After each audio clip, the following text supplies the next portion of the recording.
Bonjour à tous, alors aujourd'hui je vais vous montrer ce qu'est le cloaking pour ceux qui ne connaissent pas et comment l'utiliser avec un plugin très facilement. Alors le cloaking ça sert à montrer différents contenus en fonction de qui visite le site.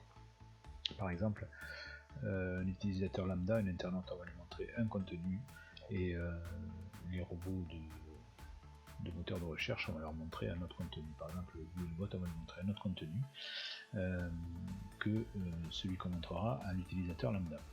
Quel est l'intérêt? L'intérêt c'est de pouvoir par exemple donner beaucoup de texte au moteur de recherche, au robot, de manière à ce qu'il fasse ranker vos pages plus facilement, du texte qui serait pas forcément le bienvenu sur une page pour l'internaute, puisque bon, le texte c'est un petit peu rébarbatif. Si on doit mettre des pages avec beaucoup de texte, en général les gens ne lisent pas. Enfin, c'est plus, on peut mettre une page très sympathique pour l'internaute avec beaucoup d'images, beaucoup de voilà, sans forcément charger un texte. Le texte on servira juste pour Google. Voilà. Donc ça peut être une utilisation. Une autre utilisation qui peut être aussi au niveau des pages produits. Vous avez un site e-commerce avec des pages produits. En général, c'est pas des pages sur lesquelles on met beaucoup de contenu textuel. Et donc, les moteurs de recherche ont du mal à les faire ranker.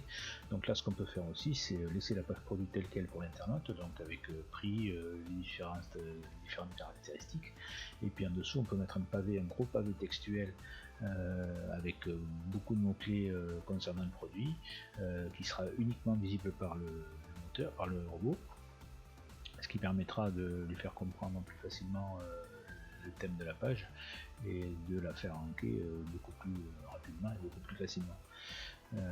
Voilà, donc ça c'est deux exemples pour lesquels on peut utiliser le cloaking pour montrer des choses à Google que l'on ne veut pas montrer à l'internaute.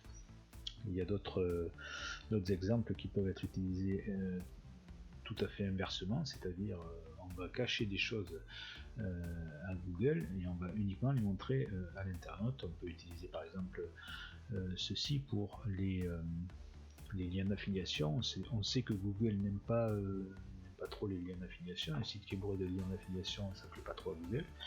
Donc vous pouvez très bien cacher vos liens d'affiliation en moteur de recherche et ne les montrer qu'à l'internaute. Voilà, c'est deux exemples assez précis de l'utilisation du cloaking, mais il y en a tellement d'autres que voilà, on peut par exemple aussi utiliser le cloaking pour optimiser son maillage interne et donc cacher certains liens à Google pour éviter de perdre du jus de lien au niveau de votre maillage interne sur certaines pages qui sont par exemple pas très utiles, les à propos, les CGV, etc. Voilà, donc pour vous montrer concrètement comment ça fonctionne, on va se rendre sur blackgenerator.fr. Il y a un onglet qui est consacré au cloaking, au cloaker, au plugin de cloaking. Donc en bas on peut le télécharger, ce qu'on va faire de suite, et on va aller dans un WordPress que j'ai installé juste pour l'exemple. On va aller installer notre extension. Donc c'est une extension qu'on installe comme les autres, hein. On va la uploader et l'installer. Voilà, on l'active. Et donc là dans le menu de gauche, on voit que notre extension est là. Donc il suffit de cliquer dessus. Un bref descriptif de l'utilisation, donc elle s'utilise avec des shortcodes, un shortcode d'entrée, notre contenu que l'on doit montrer dans ce cas là et le shortcode de sortie. Et pour cacher le contenu, on a un shortcode qui permet de cacher le contenu et on ferme par un shortcode avec le slash devant. Donc pour obtenir un code pour utiliser le plugin, on va simplement entrer notre adresse email et on clique sur recevoir mon code gratuit. Là je vais dans ma boîte email et je récupère, je copie-colle le code que j'ai reçu et voilà, c'est tout simple, c'est activé.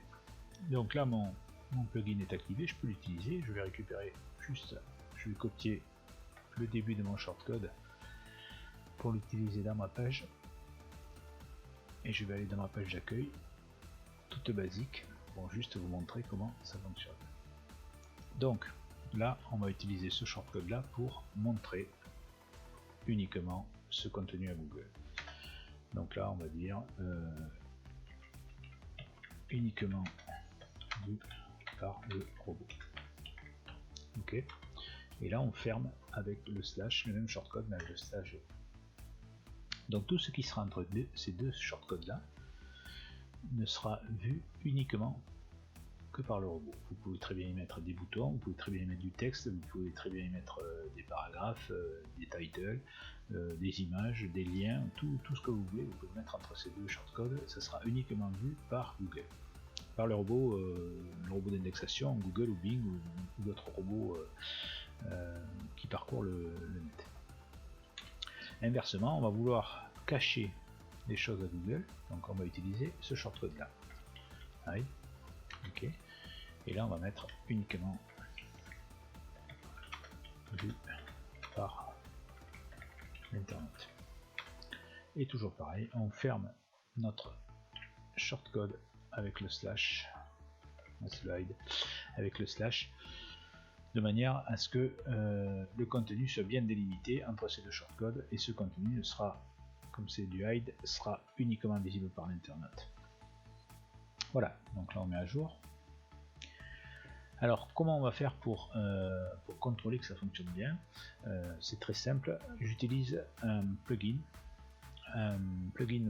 Chrome, une extension Chrome. Je vous mettrai le lien en dessous pour pouvoir l'installer, qui va vous permettre de simuler soit un internaute, soit le Googlebot.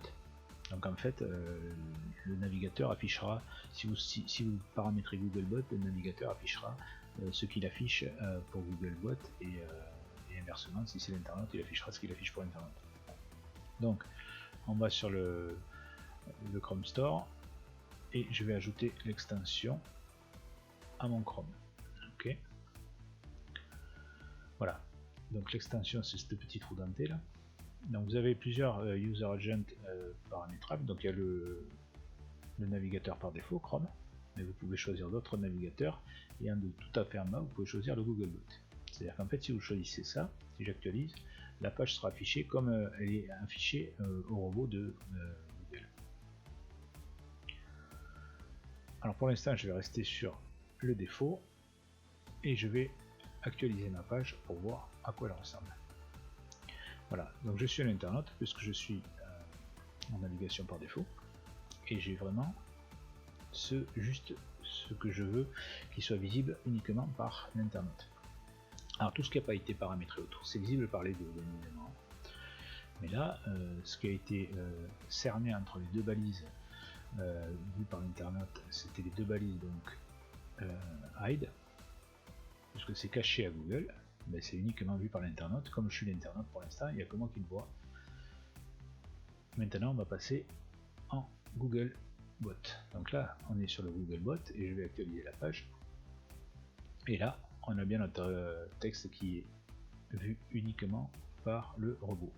Donc là le navigateur, le serveur détecte bien que c'est le robot qui vient visiter, et donc il lui affiche ça. Je reviens sur un affichage classique, le serveur détecte que je suis bien un internaute normal, il m'affiche ça. Voilà, donc ça c'est les deux options. Donc soit on cache tout à Google, soit on montre à Google, et inversement, soit on cache à l'internaute, soit on montre à l'internaute. Voilà, donc revenons sur notre page, à savoir qu'ici, comme je vous ai dit, on peut mettre du texte, beaucoup de texte, on peut mettre carrément une page entière, hein. On peut l'utiliser pour, par exemple, mettre toute une mise en page complète entre ces deux balises, et à la fin on cache à Google un lien qui redirige directement, par exemple en JavaScript, qui redirige directement vers une page de capture ou autre. Donc en fait le robot lui va voir uniquement le contenu très riche en texte qui va permettre de faire ranker votre page, et en contrepartie, quand c'est l'internaute qui va cliquer, lui, bam, il sera directement redirigé vers une page de capture ou vers une affiliation, etc. Voilà, donc ça, tout ça, c'est utilisable, vous pouvez le télécharger directement sur le site blackgenerator.fr, vous pouvez l'essayer, vous pouvez nous envoyer un mail si vous avez des difficultés pour le mettre en route, pour le paramétrer. Et puis en attendant vos retours, la prochaine fois je vous parlerai de la génération de contenu automatique pour pouvoir justement accoupler à du cloaking pour pouvoir créer des sites directement en automatique et puis les faire remplir rapidement. Voilà, je vous dis à très bientôt.